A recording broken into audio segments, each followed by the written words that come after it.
What is going on, everyone? Yu-Gi-Oh here, and we are back with another video. Today we will be showing you how to King Calamity lock your opponent in the draw phase whilst dodging Super Poly using, as you can see, the Super Heavy Samurai engine. As many of you know, I have been using the Super Heavy Samurai package in Goblin Bikers, and although I have been enjoying that strategy immensely, I also believe that it can provide even more utility in the Centur-Ion archetype. The beautiful thing about the Super Heavy Samurai engine is that it offers an easy Synchro 12 and makes it difficult for your opponent to know when to exactly interrupt you. The fact that this is a 1.5 card combo speaks to this strategy's versatility and ability to conserve that ever important, you guessed it, hand economy.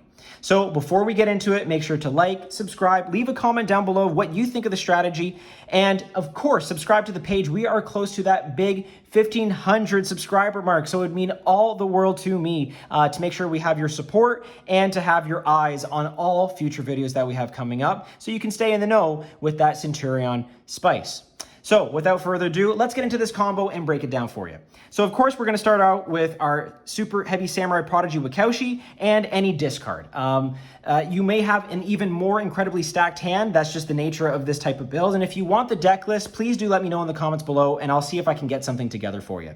But in the meantime, we're going to start out with our Wakaushi. Of course, Bike also gets you to Wakaushi as well. But we're going to start with Wakaushi. We're going to activate Wakaushi and scale Wakaushi effect. And that's going to allow us to bring out Big Benkei and put him in scale as well in order to special out Wakaushi.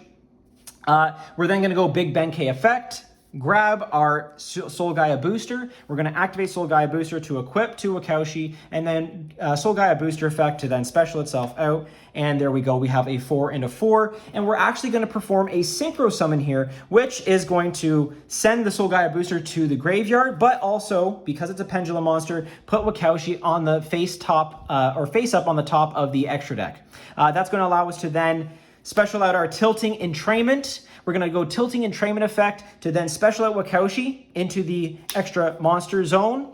And then we're going to use the level 4 tuner and the level 8 body to go into, like I said, an easy Synchro 12 here. So again, Wakaushi is going to go back to the extra deck face up. Entrainment will hit the graveyard, and look at that. That gets us right into our Auxila. This is a brand new card, post Legacy of Destruction, and it does so much for the deck. But we're going to activate our chains, and what's beautiful about this combo is that we do get to chain block the Auxila, which can be a really important component of the combo, and just, again, get what you want in hand. So we're going to go Chainlink 1 Auxila, Chainlink 2 Wakaushi to put itself back into scale. And then the Auxila is going to get us a search, and we are going to search for our field spell, which is Stand Up Centur-Ion. This is where, of course, the discard will come in handy. We're going to go Stand Up Centur-Ion, activate Stand Up effect. We're going to pitch that card to the graveyard, and we are going to then place directly into our back row our Primera. Great, so Primera is in the back row. We'll go Primera effect to then special itself up, and then go Primera effect to search. Here we're going to add Trudea to our hand. And what's beautiful about having, again, these pen scales is that we don't even have to perform a normal summon here. We can actually just pen summon our Trudea, then go Trudea effect to bring itself to the back row and another Centur-Ion monster. And as you can imagine, we are going to bring in the Emeth here. And I just like Emeth because of its graveyard ability to tag out. If you see it in hand, it's not the worst either, again, just because of its ability to tag out on the opponent's turn. So we're going to go Emeth effect here to special itself up. Emeth is a level 8.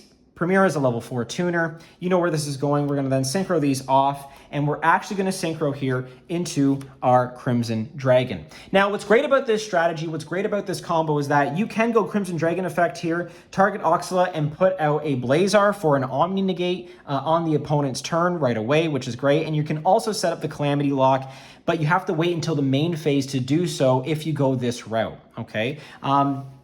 What I like to do is, just for now, keep the Crimson Dragon on field. We'll head to the end phase and go Auxila effect. Non-target, put the Primera back into the back row. And that sets up our whole board for the opponent's turn. Now, another note that you should keep in mind is that on the Primera search, if you already have Trudea in hand, you may want to search Awakening the Counter Trap. And in this build, I think the Counter Trap is absolutely excellent. Just gives you another ability to kind of push through interruption and ensure that that Calamity lock does go through. So let's go to the opponent's turn. It's in their draw phase. We'll ask the opponent before they leave, hey, do you have any quick effects to activate at this particular time? They say no. So you go Crimson Dragon, target Auxila, and of course, you're going to tag out Crimson Dragon for, yes, you guessed it, Hot Red Dragon, Archfiend, King Calamity. We're going to activate King Calamity there and effectively locking out our opponent from activating effects on the field. So that puts us in a really favorable position. And, you know, in most cases, the opponent will scoop here. But if they decide to play, we can push for even more advantage and push for even more of a response on our turn. So let's say they summon out a monster. We can then chain Primera, Chainlink 1, and then Trudea Chainlink 2, put out the Trudea, turn into a level 8. Primera will also come out. We'll go into a new chain here. We'll go Chainlink 1 Primera to search, Chainlink 2 stand up to synchro, and don't forget we have Emeth in the graveyard. We're going to make Emeth Chainlink 3. This is especially relevant if we have the counter trap in play, so that way we can put Trudea back into the spell and trap zone to make that awakening live. So we'll go Emeth, target Trudea. Trudea will then come back, and then Emeth will tag out, or tag in rather. We will then go into our synchro here.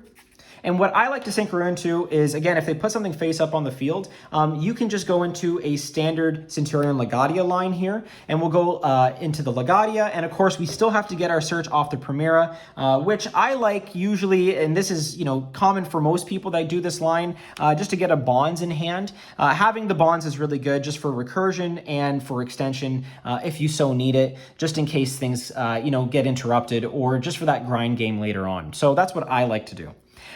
Great, so we have bonds in hand. We're going to go then Legadia effect. We're going to draw a card, which, hey, we just added to our ever important hand economy. Come on, folks, you know I had to say it. And then, of course, Legadia is going to pop a card with the highest attack, non-targeting as well. And that kind of clears them out completely for this.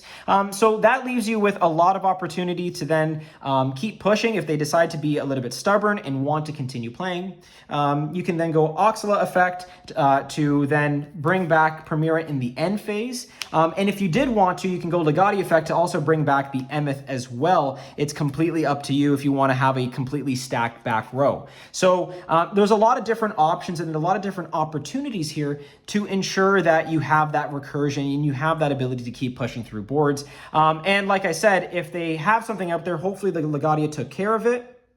Otherwise, you can keep Emeth in the back too, and just have that later on, depending on the state of the game, right? But this really puts you in an advantageous position. As I said, you have Centur-Ion bonds, you have the extra card, you have 3 other cards in hand that are going to give you that additional ability to push or interrupt your opponent, depending on what they do. And like I said, you do have Primera and Trudea here to go into another Synchro 12 to bring out Crimson Dragon and to do even more damage, right?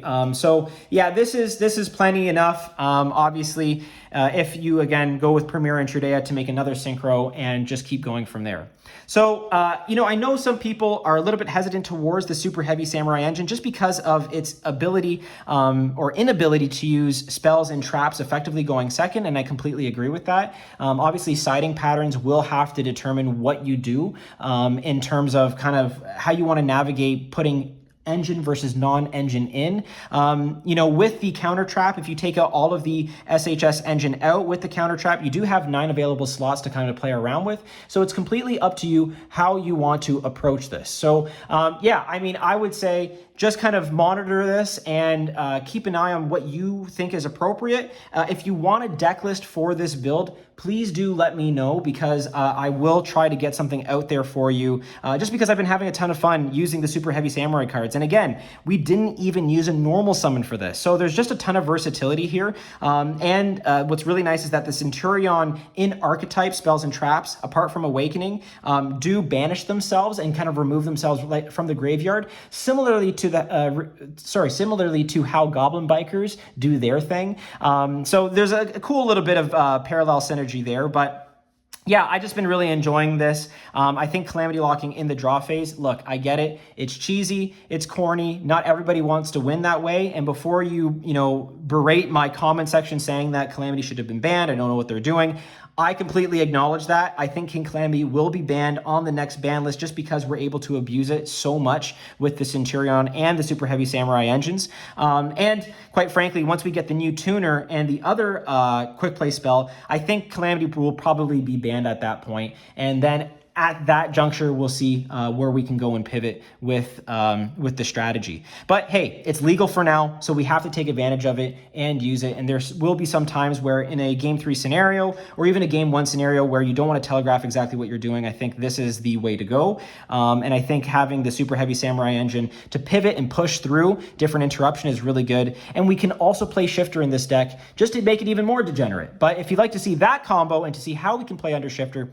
again, let me know in the comments below. I'm having a ton of fun with this build, so it would be my pleasure to show you.